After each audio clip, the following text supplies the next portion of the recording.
Өглөө бүтээгдэхүүнээ ямар дараалалаар хэрхэн ухах заавартай танилцъя. Та өглөө босоод нэг аяга бүлээн ус уусныхаа дараа юм уу эсвэл шууд бүтээгдэхүүнээ ууж хэрэглэж болно. Та эхлээд эмчилгээний зүгийн балнаасаа нэг жижиг цайны халбах хэмжээтэйг авч 200 мл бүлээн усанд найруулна. Үүн дээрээ нэмээд зүгийн жилийн усан ханднаасаа соруулынхаа энэ арын хэсгийг нь шахаж хийг нь гаргаад үзүүрийг нь хандан дотроо хийхэд өөрөө сурагдана. Тэгэхээр нэг иймэрхүү хэмжээтэйг аягтай усандаа хийж найруулна. Хэрвээ та ходоодны шалбархат өрөвсөлгүй бол зүгийн балтай усан дээрээ таал халбаг нэмэгний шүүс бас тусааж болно.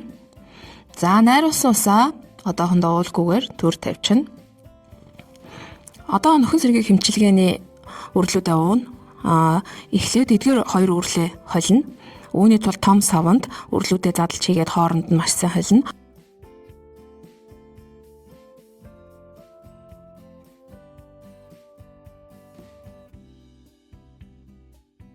Холсон үрлүүдээ 2 савндаа буцаагаад хийчихнэ.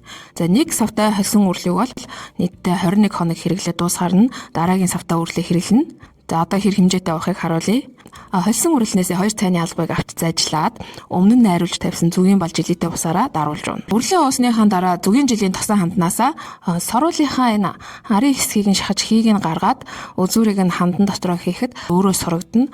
Тэгэхээр нэг иймэрхүү хэмжээтэйг соруулж авч хэрэглэнэ. Үүнийг халбон дээр хийгээд шууд ууж болно. За хэрвээ энэ тос нь бас өтгөн бүтэцтэй учраас шууд уухад тань таагүй санагдах юм бол ардаас нь жоохон бүлээн ус балгачиж болно. За ингээд 30 минутын дараа та өглөөнийхөө цайг ууна.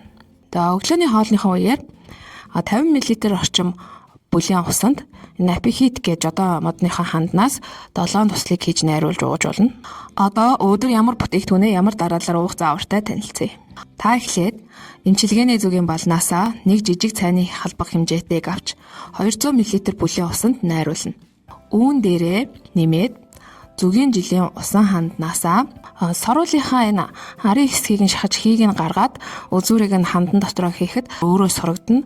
Тэгэхээр нэг иймэрхүү хэмжээтэйг аягтай усандаа хийж найруулна.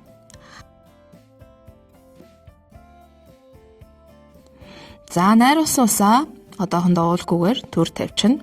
Дараа нь холсон үрлнээсээ 2 халбагыг авч амандаа зажлаад зүгийн жилийтэй усаараа даруулж унаа. Үүнээсээ хойш 30 минутын дараа өдрийн хоолоо идэнэ. Одоо орой бүтээгдэхүүнээ ямар дараалалаар хэрхэн ухах заавартай танилцъя. Та эхлээд 200 мл бүлээн усанд зүгийн жилийн өтгөрүүлсэн ханднаас зориултын соруулаар соруулынхаа энэ арын хэсгийг нь шахаж хийг нь гаргаад үзүүрийг нь хандан дотроо хийхэд өөрөө сурагдана. Тэгэхээр нэг иймэрхүү хэмжээтэйг аягтай усандаа хийж найруулна. Дараа нь холсон үрлнээсээ 2 халбагыг авч амандаа зажлаад зүгийн жилийтэй усаараа даруулж унаа. За үрлээ ууснаас хойш 30 минутын дараа орой хоолоо идэнэ. Хоолныхоо үеэр 50 мл орчим бүлээн усанд напихит гэж одоо модныхаа ханднаас 7 туслыг хийж найруулж ууж болно. Орой унтахын өмнө зүгийн жилийн тосон ханднаасаа соруулынхаа энэ арын хэсгийг нь шахаж хийг нь гаргаад үзүүрийг нь хандан дотроо хийхэд өөрөө сурагдана. Тэгэхээр нэг иймэрхүү хэмжээтэйг соруулж авч хэрэглэнэ. Үүнийг халбон дээр хийгээд шууд ууж болно. За хэрвээ энэ тос нь бас өтгөн бүтэцтэй учраас шууд уухад тань таагүй санагдах юм бол ардаас нь жоохон бүлээн ус балгачиж болно.